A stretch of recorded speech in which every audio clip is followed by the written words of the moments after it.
하나님의 말씀입니다. 경청하십시오. 갈라디아서의 말씀과 신명기서의 말씀을 제가 봉독하겠습니다.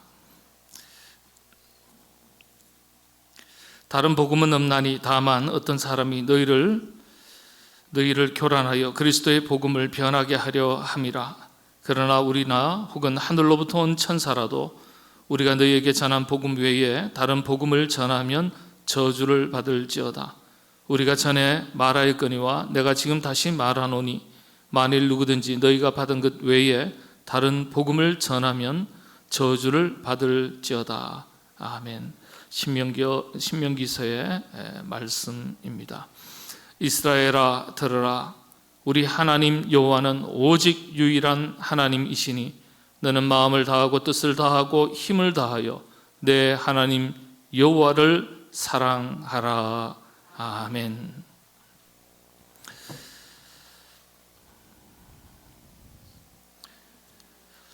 제가 중학교 2학년 마치고 서울로 전학 왔을 때입니다. 어머니께서 시장에 가서 전구지 한 단 사와라 그러시더라고요. 그래서 전구지가 뭔지 알거든요, 저는. 그래서 네 하고 갔어요. 중학교 2학년입니다. 3학년 올라갈 그때예요. 채소 파는 가게 가서 아저씨 저 전구지 한 단만 주세요. 우리 그런 거 없는데. 그래요. 쑥스러워서 또 물어볼 수도 없고요. 다른 곳에 갔어요. 저기 아주머니 전구지 한 단만 주세요. 없는데 근데 숫기가 없으니까요. 딴 데 갔어요. 나중에 집에 갔어요. 엄마 전구지 없대 여기는. 안 먹는가 봐. 그래? 그러시더라고요. 알고 봤더니 전구지가 뭔지 아세요? 부추예요. 저는 서울말 배운 적이 없었기 때문에 부추라는 단어를 몰랐어요. 예.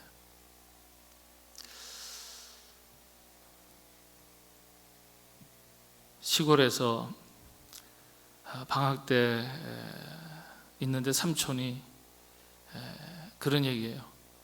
야, 서가 수금프 좀 가져오느라. 예, 삼촌. 수금프 가져올게요. 쫓아가서 가져왔어요.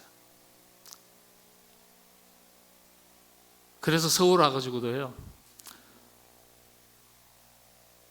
교회에서 야, 그런 거는 수금프 가지고 그 위에 올라타서 막 뛰기도 하고 그래, 우리는. 저 밑에 동네에서는. 그랬더니 수금프가 뭔지를 몰라요. 제 친구들이 수금프를 그 단어를 배운 적이 없기 때문에. 수금프가 뭔지 아세요? 어떻게 아세요?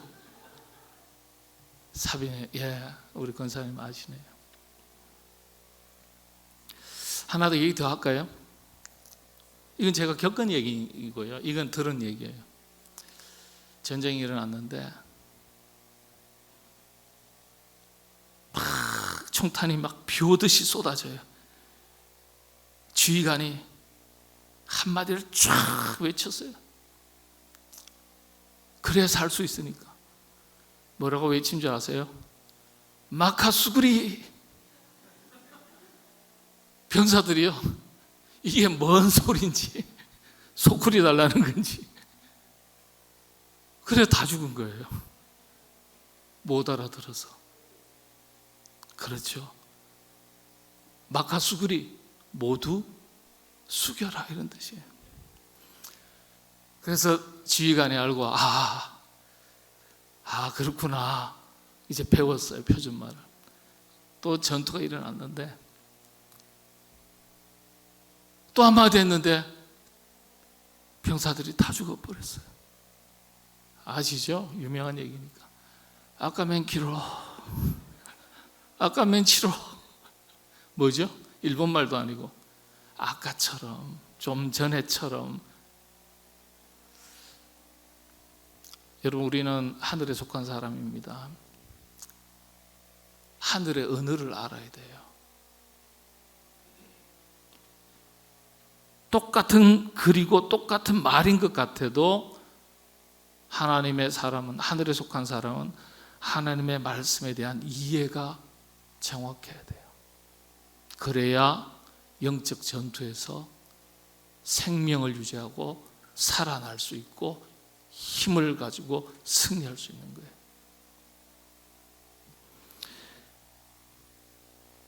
하나님의 백성이 하늘의 언어를 모른다 하는 것은 힘을 잃는 거예요. 또 얘기 하나 더 하겠습니다. 저는 교련 세대거든요. 알록달록한 교련복을 입고 군화를 신고 교련 시간에 베레모까지 써서 총금술을 배웠던 세대입니다. 세상에나 고등학생한테 사람 죽이는 총금술까지 가르치다니. 예. 엎드려 쏴 자세도 배우고요. 예. 분열, 행진도 하고요. 예. 그런 거 다 했어요. 근데 운동장에, 군대식으로는 연병장이겠죠. 운동장에 이 분열, 행진을 하는 그런 시간이 있습니다. 줄을 뚝 서는데요, 오와 행, 열을 다 맞춰야 되지 않습니까? 그러면 한 친구가 기준을 잡습니다. 기준 하면 탁 서고요, 그 기준이 되는 친구를 중심으로 앞뒤 줄 간격을 다 맞춰가지고 쭉 섭니다. 그러고 나서는 어깨총 해가지고 쫙 손을 저어가면서 행진을 하거든요. 가다가 우로 밭 하면요, 쫙 고개를 돌려야 돼요. 그런데 참 신기한 것은 맨 앞줄 오른쪽 친구는요, 모두가 다 고개를 돌려서 거수경례를, 단상을 보고 하는데 그 친구만큼은 거수경례는 하지만 고개는 돌리지 않아요. 기준이 되는 친구이기 때문에 똑바로 걸어가야 되니까 모두가 그 친구를 기준으로 오와 열, 행렬을 다 맞추어서 걸어가기 때문에 그 친구가 돌려가지고 걷다가 오른쪽으로 기울고 왼쪽으로 기울면 전체가 다 틀어지는 거예요. 모두가 다 고개를 돌려도 그 친구만큼은 고개를 돌리지 않아요. 그리고 우리 인생살이도 기준이 분명해야 됩니다. 신앙생활도 나그네거든요. 나그네 길을 가는 거예요. 그래서 기준이 분명하면 빗나가지 않습니다. 그 기준이 뭐냐? 하나님의 말씀이에요. 하나님의 말씀에 대해서 정확한 이해를 갖추고 있어야 돼요.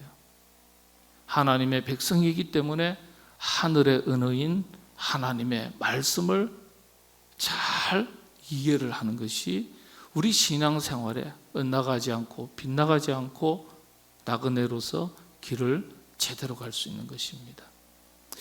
길을 제대로 걸어가야 그 자체가 하나님의 큰 기쁨이 되죠.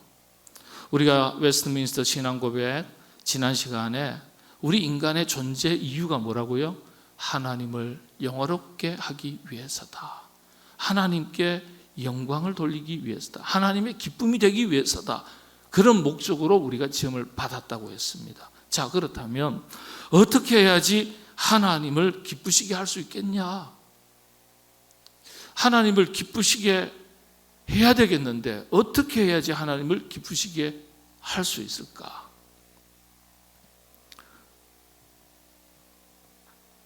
두 번째 문답이 바로 이 질문에 대한 질문과 대답입니다. 웨스트민스터 소요리 문답 두 번째 질문 간단하게만 살펴보도록 하겠습니다. 두 번째 질문, 하나님께서는 어떤 법칙을 주셔서 우리가 그를 영화롭게 하고 또한 즐거워하게 지도하십니까? 이게 두 번째 웨스트민스터 신앙 고백 라틴어를 그대로 직역해서 옮겼을 때 이렇게 됩니다. 어떤 법칙을 주셔서, 어떤 기준을 주셔서, 어떤 말씀을 하셨기에, 어떤 말씀을 주셨기에 우리가 그를 영화롭게 하고 또한 그를 즐거워하게 지도하십니까? 어떤 법칙?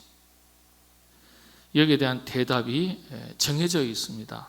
번역본으로 웨스트민스터 신앙 고백이 이렇게 답이 되어 있습니다. 보겠습니다. 하나님께서는 말씀을 주셨는데 그것은 구약 성서와 신약 성서에 포함되어 있으며 우리가 하나님을 어떻게 영화롭게 하고 또한 즐거워할 수 있는지를 우리에게 가르치는 유일한 법칙입니다.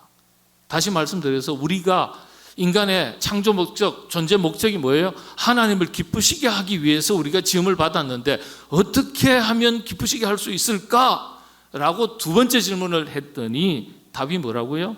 그거 다 하나님 말씀 안에 있습니다. 이런 뜻입니다. 하나님의 말씀을 정확하게 알고 깊이 알아야 돼요.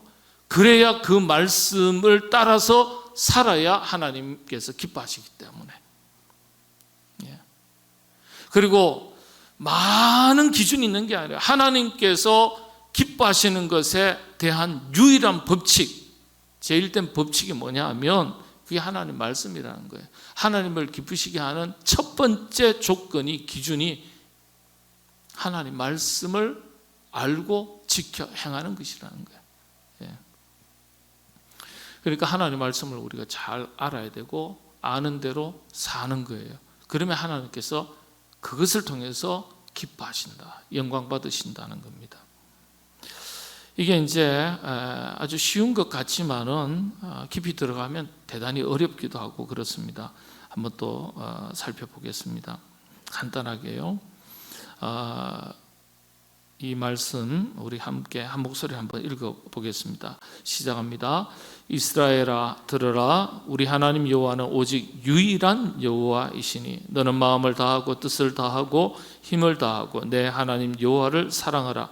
오늘 내가 네게 명하는 이 말씀을 너는 마음에 새기고 내 자녀에게 부지런히 가르치며 집에 앉았을 때에든지 길을 갈 때에든지 누워 있을 때에든지 일어날 때에든지 이 말씀을 강론할 것이며 너는 또 그것을 내 손목에 메어 기호를 삼으며 내 미간에 붙여 표로 삼고 또 내 집 문설주와 바깥문에 기록할지니라 했습니다. 이게 신명기에서 있는 말씀이거든요. 핵심이 뭘까요? 핵심이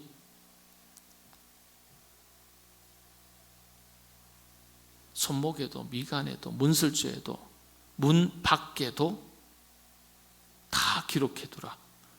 이게 뭐냐 하면요, 우리 삶의 기준을 벗어나지 않도록 하시기 위해서 명령하신 거예요. 이마에도 미간에도 손목에도 문설주 기둥에도 바깥 문에도 들어가면서도 보고 나오면서도 보고 손에서도 보고 미간에서도 붙이고. 하나님의 말씀이 우리의 모든 삶의 기준이 되도록 하라는 뜻입니다. 우리의 모든 삶의 기준이 되도록 하라. 여기 보면 예수께서 대답하실 때 첫째는 이것이니 이스라엘아 들으라. 주 곧 우리 하나님은 유일한 주시라. 성경에 보면 유일한 하나님, 유일한 법칙, 유일한 말씀 이런 단어들이 반복해서 나와요. 하나님을 기쁘시게 하기 위한 하늘에 속한 백성들의 기준이 되는 유일한 법칙이 되는 말씀이 하나님 말씀 하나밖에 없다는 거예요. 마가복음서에도 기록되어 있고요. 성경의 많은 부분에 이런 말씀들이 기록되어 있습니다. 또 디모데후서에 있는 말씀인데요, 제가 읽어드립니다. 또 어려서부터 성경을 알았나니 성경은 능히 너로 하여금 그리스도 예수 안에 있는 믿음으로 말미암아 구원에 이르는 지혜가 있게 하느니라. 모든 성경은 하나님의 감동으로 된 것으로 교훈과 책망과 바르게 함과 의로 교육하기에 유익하니. 노란 색깔 잘 보셔야 돼요. 이는 하나님의 사람으로 온전하게 하며 모든 선한 일을 행할 능력을 갖추게 하려 함이라. 그래서 성경은요, 구원에 있어서 유일한 법칙입니다. 다른 어떤 것에도 구원의 길이 없습니다. 로마 가톨릭 교황청에서 좀 약간 좀 아무리 종교다원주의라 하더라도 외교적 수사라고 하더라도 그런 표현을 쓸 수가 없는데 이런 표현을 쓴 적이 있어요. 다른 종교에도 구원의 길이 있을지도 모르겠다. 구원의 길이 있을지도 모르겠다. 이렇게 이야기했어요. 성경을 기준으로 했을 때는 뭐라고요? 다른 어떤 것에도 구원의 길이 있다고 말하지 않습니다.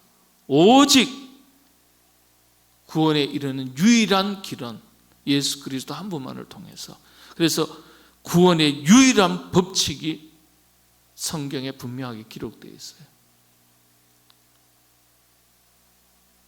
이 가톨릭의 그런 표현들이 굉장히 위험한 표현이죠. 그래서 하나님 말씀, 성경이죠. 하나님 말씀은 구원의 유일한 법칙이 되고요.